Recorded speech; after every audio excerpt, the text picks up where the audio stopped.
सारी जिंदगी दुख दूर करने में निकल जाती है, दुखी दूर नहीं हो पाती।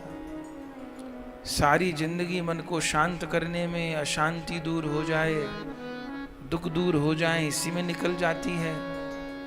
लेकिन सुख के क्षण कितने आते हैं, कहाँ आते हैं, और जो आते भी हैं वो स्थिर कहाँ रहते हैं। तो ये मानव देह अमूल्य बहुत है, लेकिन क्षणभंगुर है। अभाव ही पूर्ति नहीं होती, और जिस साधन के द्वारा सदा सर्वदा के लिए समस्त अभावों की पूर्ति हो सकती है, उस तरफ चित्त लगता ही नहीं है। आज व्यक्ति चाह के पूरी ताकत लगा के जितने सुखों को इकट्ठा नहीं कर सकता, दास गोस्वामी जी उतने सुखों को मलबत ठोकर मार के आए हैं। पहले दिन सुना राजा के पुत्र हैं, कितनी आय है, कितनी संपत्ति है, लक्ष्मी जी के समान सुंदर स्त्री है, दुनिया में भोग विलास के जितने साधन हो सकते हैं वो सब दास गोस्वामी के चरणों में प्रचुर मात्रा में पड़े हुए हैं। पर धन्य है, धन्य है, धन्य है।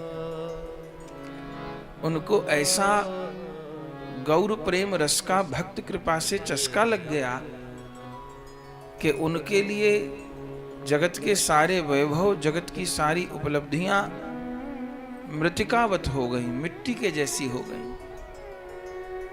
और बाल्यकाल से ही पहले हरिदास ठाकुर जी के मुख से नाम श्रवण किया, फिर गुरुदेव से दीक्षा हुई, मंत्र पुरस्चरण किया, फिर गौर दर्शन हुआ, गौर कृपा, फिर नित्यानंद कृपा, स्वरूप दामोदर की कृपा, श्रीरूप सनातन जी की कृपा, और फिर महाप्रभु प्रदत्त गिरिराज जी और गुंजा माला को लेकर के अपने जीवन की पूर्णता के अवसर पर वे श्री राधा कुंड के तट पर बैठे हैं और प्रिया प्रियतम के लिए हमें रोना सिखा रहे हैं। दास गोस्वामी को कहाँ दुर्लभ है, रोज उनके कीर्तन से ही कथा शुरू करते हैं। किस लिए? इसलिए कि मुझ जैसे शुष्क हृदय में किसी दिन प्रेम की चिंगारी तो लगे। हृदय में व्याकुलता ही नहीं है प्रिया प्रियतम को पाने की, जगत का आवेश ही दूर नहीं होता। तो दास गोस्वामी जी के शब्दों को गाते गाते, विरह भार धरा न जाए, मुझसे विरह सहन नहीं हो रहा, जुगल किशोर पावो को था, मैं कहां जाकर युगल किशोर को पाऊं। तुम्हार अदर्शने प्राणे मरी, जैसे किसी को सांप काटने पर, बिच्छू के काटने पर वो तड़पता है, रोता है, बिलखता है, ऐसे दास गोस्वामी जी को राधा रानी के विरह सर्प ने डस लिया है। वो ऐसे झटपटा रहे कुंड के तट पर जैसे हजारों सांपों ने काट लिया। हाय, ऐसी वेदना, वो कैसी विलक्षण वेदना है। और उस वेदना में जो सुख है वो तो जिसको मिले वही जान सकता है। तो तुम्हारा अदर्शने प्राणे मरी, मैं आपके अदर्शन की पीड़ा में मर रही हूं। कोथाय आमार प्राणेश्वरी, हे प्राणेश्वरी कहां हो। गोसाई नयन जले मुख भेसी जाए, गोसाई जी के दोनों नेत्रों से जल की धारा बहकर राधा कुंड में मिल रही है। गोसाई कुंड छाड़ा जाए ना, एक क्षण को कुंड छोड़ के नहीं जाते। कविराज गोस्वामी जी बीच बीच में आते हैं, गुरुदेव चलिए थोड़ी देर लेट जाइए, कुछ पा लीजिए, जल पी लीजिए, नहीं नहीं, गोसाई कुंड तीर छाड़ा जाए ना, कुंड तीर को छोड़ के नहीं जाते। मैं चला जाऊं और जुगल किशोर होके निकल जाए यहां से तो नहीं नहीं नहीं नहीं। गोसाई कुंड तीर छाड़ा जाए ना, गोसाई नियम जेनो पाषाणेर रेखा। गोस्वामी जी का नियम ऐसा जैसे पत्थर की रेखा, अंतिम दिन तक संपूर्ण नियमों का धारण किया है, लेकिन हृदय में हाहाकार है। हम साधकों को समझने की इतनी बात है, नाम जप मंत्र जप थोड़ा अधिक साधन हम सभी कर रहे हैं, लेकिन बिना विकलता के बात बनेगी नहीं। हृदय के अंदर शामा शाम को पाने की व्याकुलता पैदा करनी होगी। जब अवसर मिले, जब समय मिले, और समय हम सबके पास खूब है, ऐसा नहीं है कि समय नहीं है। ये केवल झूठ है, नाटक है, फरेब है जब हम कहते हैं कि समय नहीं है। हो सकता है हम लोग शरीर से व्यस्त हों, ये किसी के जीवन में हो सकता है, लेकिन मन से हम बिल्कुल व्यस्त नहीं हैं। मन को तो हमने व्यस्त किया हुआ है, और ऐसे कामों में मन को व्यस्त किया हुआ है जिनसे कोई प्रयोजन नहीं है, जिनसे केवल दुख की प्राप्ति होनी है। कितना समय व्यर्थ में मोबाइल चलाने में बीत रहा है, व्यर्थ के दृश्य, व्यर्थ के कौन कौन चीजें, उनको देखने में। सार्थक हो तो ठीक है, जिसके मोबाइल में हरि की कथा भरी है, और जो जब मोबाइल चला रहा है श्यामा शाम का नाम ही सुन रहा है, श्यामा शाम की कथा ही सुन रहा है, उसका तो मोबाइल भी प्रणम्य है। पर बाकी हम सब अपनी अपनी स्थिति जानते होंगे। मुख्य वस्तु है चिंतन। हम आप कैसे हैं? कोई हमसे पूछे कि हम कैसे हैं, महाराज जी कैसे हैं, हम कैसे हैं, तो इसका उत्तर क्या है? हम जैसा सोचते हैं हम वैसे ही हैं। हमारे कपड़ों पे मत जाइएगा, हमारे चेहरे पर, आश्रम पर, इन चीजों पे मत जाइएगा। हम कैसे हैं, हम जो सोचते हैं हम वैसे हैं। और हम आपसे पूछें कि आप कैसे हैं, तो आप जो सोचते हैं आप वैसे हैं। आपके विचार जैसे हैं आप वैसे हैं। हमारे विचार जैसे हैं हम वैसे हैं।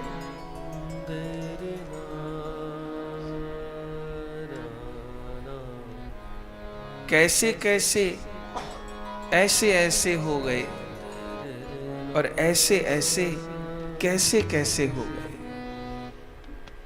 ये जीवन में देखा है, कैसे कैसे, ऐसे ऐसे हो गए, और ऐसे ऐसे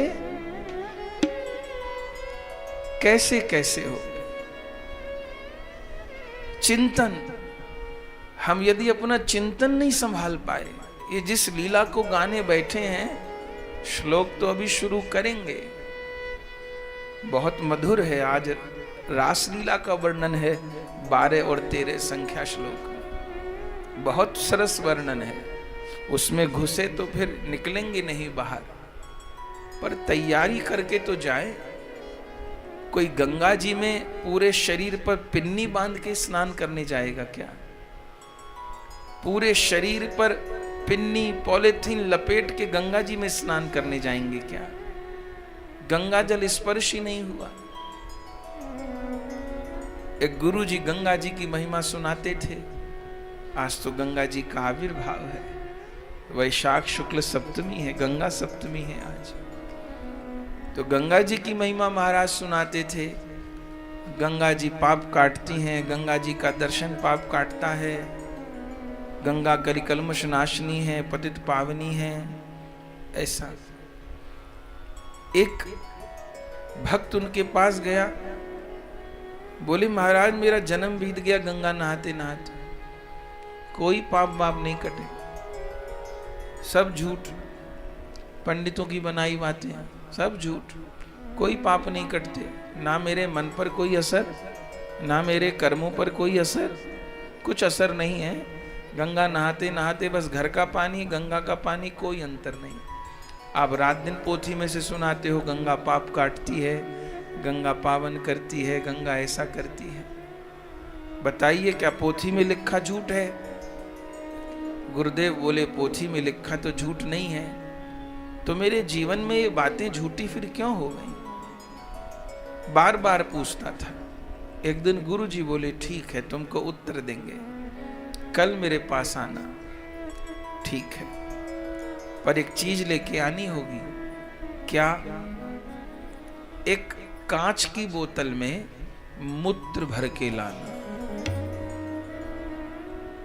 गुरुजी कैसी चीज मंगा रहे हैं? बोले पूछना मत, बस प्रश्न का उत्तर चाहिए तो जो कहूं वो मानना होगा। एक बोतल में यूरिन भर के लाना, मूत्र भर के लाना, और मूत्र भर के उस बोतल को एकदम डांट लगा करके पैक कर देना। ठीक है, यही किया। उस बोतल को भर के लाया। गुरुजी बोले चलो गंगा जी। गंगा जी में गए, उस बोतल को रस्सी से बांध के, किनारे से खूंटे से रस्सी बांध दी और उस बोतल को गंगा जी में छोड़ दिया। सेवक ने कहा गुरुजी ये क्या कर रहे हो? बोले कोई बात नहीं, अब महीने भर बाद आएंगे। 1 महीने बाद फिर उस शिष्य को लेकर के गए, रस्सी बंधी थी, कहा इस शीशी को बाहर निकालो। निकाला। बोले अब ढक्कन खोलो। खोला। बोले अब करो आचमन। इस बोतल में जो भरा है उसको पी जाओ, आचमन कर लो। शिष्य ने कहा गुरुजी कैसी बात आप करते हैं, मैंने अपने हाथों से इस बोतल में मूत्र भरा था। गुरुजी ने कहा भरा था तो बोतल तो 1 महीने से गंगा जी में है, गंगा जी में पवित्र नहीं हुई होगी क्या?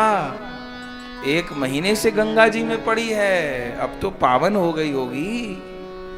बोले महाराज कैसी बात करते हैं आप? बोले गंगा जी में पड़ी है, पावन नहीं हुई। बोले पावन तो हो जाती, लेकिन गंगा जी भीतर जो वस्तु भरी है उसका गंगा जी से संपर्क ही नहीं हुआ।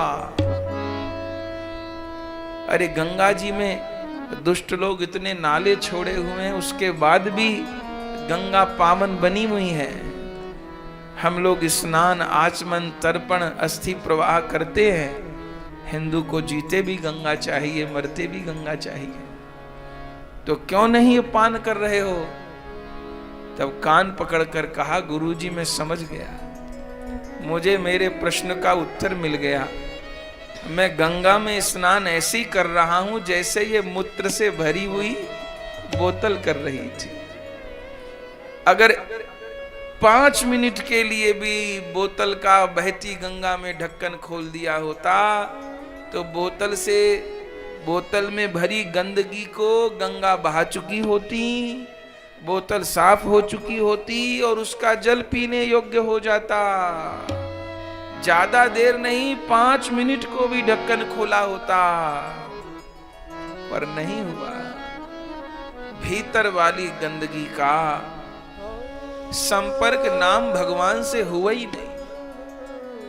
इसका अर्थ ये नहीं कि जीवा से नाम लेना छोड़ दे, जीवा से नाम लेना ही है, जीवा से मंत्र जप करना ही है, कानों से कथा सुननी ही है।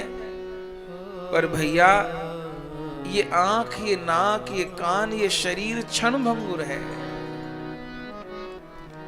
मोक्ष मन को ही है और बंधन भी मन ही को है। अनंत जन्मों में हमारे को जिसने भटकाया है वो देह नहीं है। देह तो हर बार बढ़िया मिलती है। देह अब हम लोगों की पुरानी हो गई। जब पैदा हुए थे तब कोई रोग था क्या? जब पैदा हुए थे तो घुटने में दर्द था क्या? जब पैदा हुए थे तो बाल सफेद थे क्या? बुढ़ापा था क्या? कोई रोग नहीं था, एकदम कंचन जैसी काया थी। कोई घुटने में, सिर में दर्द, कोई पेट में दर्द, कुछ नहीं था। ये तो आहार विहार बिगाड़ते गए, उम्र आगे बढ़ती गई, शरीर में रोग लगते गए। अब जब नया शरीर मिलेगा, ठाकुर जी फिर एकदम फिट शरीर देंगे, बढ़िया शरीर देंगे, रोग वाला शरीर नहीं देंगे, सही शरीर देंगे। तो हर बार तो अच्छा ही शरीर मिलता है, भले पशु वाला मिले, भले मनुष्य वाला मिले, सबको अपनी देह प्यारी है। शरीर तो हर बार नया मिलता है, पर सावधान, ये मन कभी नया नहीं मिलता। अनंत जन्मों से मन यही है, यही है, यही है। अनंत जन्मों से इस मन के भीतर संस्कार एकत्र होते रहे हैं। कौन चीज के संस्कार? काम के, क्रोध के, लोभ के, मोह के, अहंकार के, राग के, द्वेष के। यही सब इस मन में रात दिन स्टोर होता चला गया, होता चला गया। अनंत जन्मों के संस्कार। कभी कभी कोई पूछते हैं, सपने में ऐसी चीज दिखाई दी जो कभी देखी नहीं थी। सपने में ऐसे लोग दिखाई दिए जो कभी देखे ही नहीं थे। देखिए, हमको स्वप्न में जो कुछ भी दिखाई पड़ रहा है, उसको कभी न कभी, किसी न किसी जन्म में हमने भोगा है, देखा है, छुआ है, तभी वो दिखाई पड़ रहा है। मन के भीतर एक भी विचार ऐसा हो नहीं सकता जिसको कभी हम देखे, भोगे, चखे, सुने न हो। अनंत जन्मों से मन के भीतर यही जगत की स्मृति भरी हुई है। ये मन ही बंधन का कारण है, ये मन ही दुख का कारण है। सड़क पर जा रहे हैं, कहीं पहुंचना है, बारात सड़क पर जा रही है, सारी रोड जाम की हुई है, जोर जोर बैंड बाजे बज रहे हैं, गुस्सा आ रहा है। ये लोग जल्दी आगे क्यों नहीं बढ़ते? कान फोड़ रहे हैं, नाच रहे हैं, गा रहे हैं। बुरी लग रही है बारात, रास्ता रोका हुआ है, हमको रास्ता नहीं मिल रहा, बारात बुरी लग रही है, गाना बजाना, बैंड बाजा। लेकिन वही बारात अगर अपने बेटे की हो तो अब बैंड बाजा, गाना बजाना बुरा नहीं लगेगा। तो वस्तु तो वही थी, पहले अप्रिय लग रही थी, आज प्रिय लग रही है, क्योंकि पुत्र में ममत्व है। उस ममत्व ने उस स्थिति को सुखमय कर दिया। यही सारे जीवन का ब्यौरा है। हमारे मन ने जिसको दुख मान लिया, वो हमारे लिए दुख की वस्तु हो गए। हमारे मन ने जिस चीज को सुख मान लिया, वो सुख की वस्तु हो गई। पर हम विवेक से जाने ही नहीं कि सुख क्या है और दुख क्या है, सत्य क्या है और असत्य क्या है। शंकर जी पार्वती जी को रामायण में बताते हैं, उमा कहूं मैं अनुभव अपना, उमा कहूं मैं अनुभव अपना। सुनी हुई बात नहीं बोल रहे भोलानाथ, सुनी बात नहीं बोल रहे। भोलेनाथ का अनुभव है, किसी सड़क चलते का अनुभव नहीं है, हम जैसे किसी का अनुभव नहीं है। शिव शंकर का अनुभव है, अनुभव है उनके जीवन का। क्या कि सत हरि भजन जगत सब